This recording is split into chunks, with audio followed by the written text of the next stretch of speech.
संगमनेरमधील राजकारण पुन्हा एकदा चांगलंच पेटलं आहे. काही दिवसांपूर्वी बाळासाहेब थोरातांच्या कार्यकर्त्यांवर गंभीर आरोप हे करण्यात आले होते.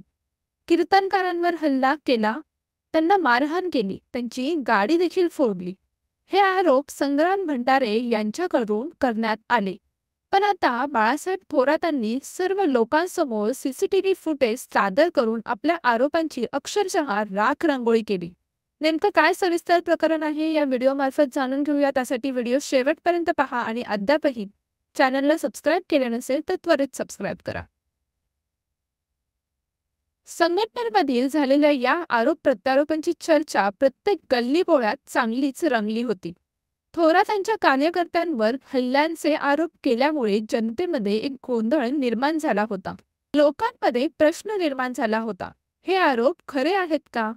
याच पार्श्वभूमीवर काल दिनांक 21 ऑगस्ट 2025 रोजी संगमनेरच्या चौकात बाळासाहेब थोरातांनी भव्य अशी सभा घेतली. सभेला हजारोंच्या संख्येने लोकही जमली होती. या सभेत थोरातांनी सर्वांना थेट पुरावे दाखवण्याचा निर्णय घेतला.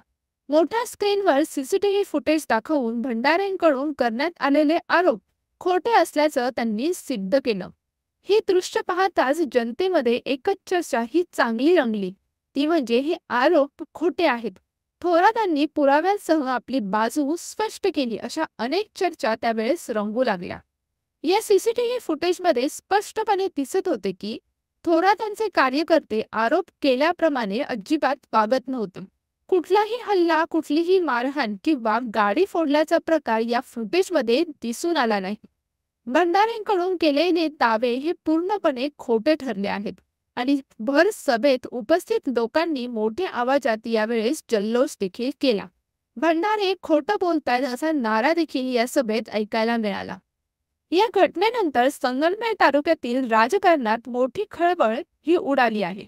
थोरातांनी सीसीटीव्ही पुराव्यांमुळे आपली प्रतिमा वाचवली आणि संग्राम भंडारेंच्या आरोपांचा फुगा हा चांगलाच फोडला आहे.